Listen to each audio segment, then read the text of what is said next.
I'm Daniel, and I thought working the night shift at a fast food place would just mean boredom and greasy clothes, until the night I realized I wasn't the only one locked inside.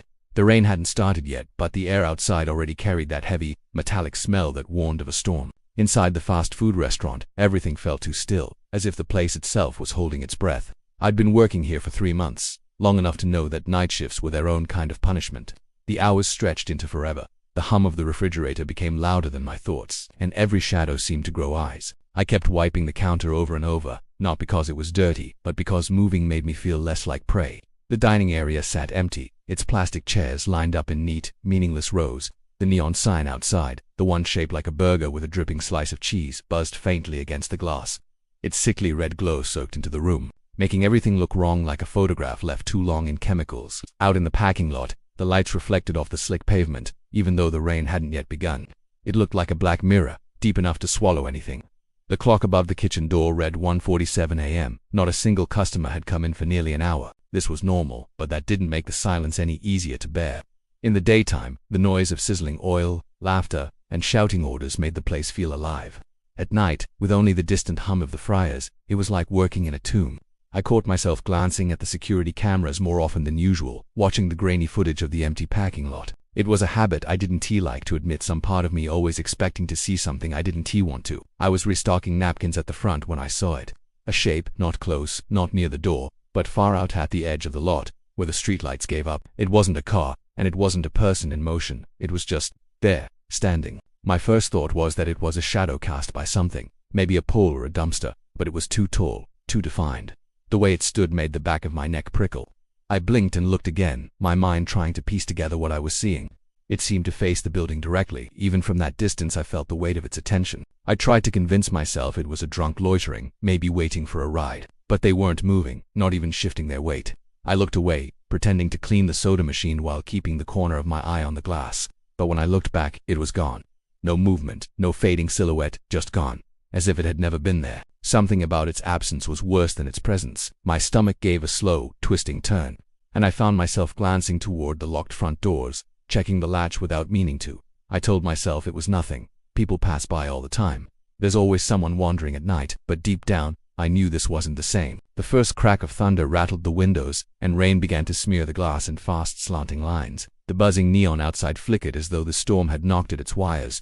The sound of water pattering against the roof filled the empty space, replacing the silence with something heavier. I tried to go back to my usual routine, checking the condiment station, wiping trays, but every time I turned toward the front, my eyes darted to that same spot at the far edge of the lot. Empty. Always empty now. But I couldn't shake the thought that the shadow, or figure, or whatever it was, hadn't just vanished. It had moved, and it was somewhere I couldn't see. The headset beeped, sharp and sudden, making me flinch hard enough to almost drop the stack of paper cups I was carrying. For a moment, the sound was almost comforting. It meant someone was at the drive-thru, which was rare this late at night. I reached for the mic, half expecting to hear the usual slurred voice of someone desperate for greasy food at 2 in the morning. But instead there was nothing. Just silence. Not quite silence. There was breathing. Slow, deep, deliberate breathing that didn't sound like it came from someone simply waiting to order. It was too heavy, too close. The kind of breathing you'd hear if someone was right behind you. I stood there, frozen, headset pressed to my ear, every hair on my arm standing up. I waited for the voice, for the sound of an engine, for anything that made sense. But the breathing just went on, steady and unhurried, like whoever it was had all the time in the world. I leaned toward the drive-thru window, expecting to see the soft glow of headlights cutting through the rain. But there was nothing, no car, no figure in the shadows, just the wet black of the parking lot. I tried to tell myself maybe the mic had picked up wind from somewhere, maybe static interference. That would have been logical. But there was no wind. There was only the rain, falling in straight sheets, tapping against the glass. My eyes caught on something on the drive-thru window. Smudges. Large, greasy handprints smeared across the outside of the glass. I felt a chill spread down my spine. I had cleaned that window earlier in the night, I was certain. And these weren't normal handprints. They were elongated. The fingers stretched unnaturally long, each ending in sharp points where the smears thinned out. It looked like whoever had pressed them there had held on for too long, dragging their fingertips down the glass before pulling away. The breathing in my headset stopped abruptly, leaving only the faint static hum. I should have felt relief, but instead I felt something worse, like I had just been noticed. The quiet didn't feel like safety. It felt like retreat. A soft, scraping noise broke the moment. It came from outside, right near the metal frame of the drive-thru window. It was high and thin, like the sound of nails or something sharper being drawn slowly along the surface. I couldn't see anything from my angle. I told myself not to open the window. I told myself to just back away, but my feet wouldn't listen. I inched closer, heart pounding so hard I thought it might burst. I pressed my face to the glass, trying to see past my own reflection in the rain-streaked pane. Nothing. Just darkness and the faint shimmer of water under the dim light above the lane. But the scraping didn't stop. If anything, it grew slower, more deliberate, as if whoever or whatever was making it wanted me to hear. I reached for the handle to slide the window shut tighter, even though it was already closed. My fingers brushed cold metal and the scraping stopped. I waited. Nothing. No breathing, no movement, no sound, except the rain. I stepped back, forcing myself to break eye contact with the darkness outside. My gaze fell to the small display screen connected to the headset, the one that showed whether a car was at the menu speaker. The digital number still read 1, meaning a customer was waiting. The air in my lungs turned heavy. There was no car. There hadn't been a car at all. But, according to the system, something was still there, sitting, waiting. I pulled the headset off, my hands shaking. I told myself I'd check the camera feed for the drive-thru lane, but I didn't move toward the monitor. I didn't want to see because some part of me already knew it wasn't gone. It was just closer. I told myself I needed to focus on something normal, something mechanical, something that didn't leave room for my mind to wander. The freezer was as good an excuse as any. The patties needed restocking, and no one else was here to do it.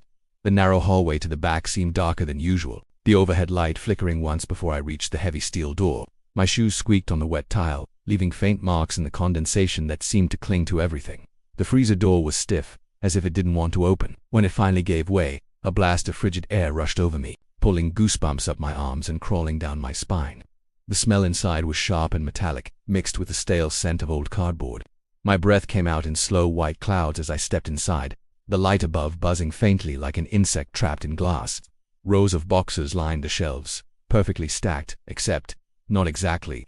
Something about them was wrong. They weren't facing the way they always did. All the labels had been turned inward, pressed toward the wall, as though someone had deliberately hidden them from sight. I froze, my fingers hovering above the nearest box. There was no reason for that. We always faced them outward to grab things quickly. A single drop of water fell somewhere behind me, echoing too loudly in a small space. Drip, then another. Drip, but it didn't sound like water. The sound was heavier, stickier somehow. I turned, scanning the corners where frost clung thick to the walls. That's when I saw it on the floor, just beyond the lowest shelf, a dark red puddle spreading across the ice. For a moment, my mind refused to accept it. Maybe it was ketchup. Maybe some sauce packet had burst open and frozen there. But the color was too deep, the texture too thick, and it moved sluggishly in the cold. I crouched down, my knees protesting against the frozen floor, and peered behind the stack of boxes. There was no bag of meat there, no container, nothing that should have been leaking. What there was, though, made my stomach knot so tightly I thought I might be sick. Pressed into the frost, clear as if it had been carved, was the shape of a human hand. Not just a print left behind, but a deep indentation, as though the fingers had clawed downward into the ice itself. The grooves were jagged, the tips dragging down, leaving tiny trails that vanished into the frost. I stared at it, my breath fogging the air around me, trying to make sense of the size. It wasn't small, but it wasn't massive either, just human enough to feel familiar. That was the worst part. It wasn't monstrous. It wasn't alien. It was the size of a normal person's hand. Whoever had left it here had been on the ground, struggling, or being dragged. The silence in the freezer pressed down on me, thick and heavy. My ears felt like they were straining to hear something, and then I did a faint creak, like the sound of weight shifting on a shelf somewhere behind me. I spun around, eyes darting over the identical stacks of boxes, the steel racks, the frost-covered walls. Nothing moved, but I couldn't shake the feeling that there was less space between the shelves than when I walked in. I stepped back toward the door, my shoes crunching softly on the icy floor. Another drip fell, this one closer, hitting the toe of my shoe. The dark red spot bloomed against the white frost. Before freezing instantly, I didn't want to look up. Every muscle in my neck screamed not to. But I did. The ceiling above me was coated in frost, except for one spot directly over my head, where it had melted away in a wide circle. Something had dripped there recently, enough to leave the steel slick and bare. The door was only a few steps away, but as I reached for it, I noticed the condensation on the metal handle wasn't still. It was moving just barely, like something was breathing on the other side. The freezer door shut behind me with a heavy metallic thud, and the sound seemed to follow me down the narrow hallway like an echo that refused to die. My shoes left faint wet prints on the tile, each one darker than the last, like they were soaking in more than just melted frost. I told myself to shake it off, to focus on anything but the red stain on my shoe. I needed air, open space, something that didn't feel like a steel box slowly closing in. The dining area was empty. just as it had been all night, but something about it felt different. The air felt thicker, heavier, as though the storm outside had seeped through the walls and settled here. The fluorescent lights hummed faintly, but their glow felt dimmer, like a thin veil had been pulled over them. My reflection in the front windows looked pale and washed out, my features stretched in strange ways by the glass. I moved between the tables, wiping surfaces that were already spotless. My hand moved mechanically, the rag dragging over the plastic in a slow, uneven rhythm. The sound of rain had eased into a steady drizzle, but it wasn't the quiet relief it should have been. The night felt loaded, like a taut string that might snap with the smallest pull. That's when I noticed it. The front door was open, wide open. The metal frame glistened with beads of rain, the bells above it swaying gently. I froze mid-step. I hadn't heard it open. The latch was supposed to be locked. My eyes darted to the corners of the dining room, scanning for movement. Nothing. The chairs were still in place. The tables cleaned, the floor untouched, except for one thing: footprints. They started at the open door, a series of dark, wet marks smeared faintly against the tile. No shoes, these were bare footprints. The toes pointed inward, the arches wide and flat, each one glistening in the fluorescent light. They trailed across the dining room floor in an almost perfect line, heading straight for the counter. I followed them with my eyes, my pulse hammering in my ears. They stopped right behind the register. Just stopped. No turn. No step away, nothing to suggest the person had gone anywhere else. I leaned over the counter, half expecting to see someone crouched on the other side, but the space was empty. I stepped back, trying to piece it together. When my eyes flicked up to the glowing menu board above me, I stopped breathing. The menu was wrong. The letters had been rearranged.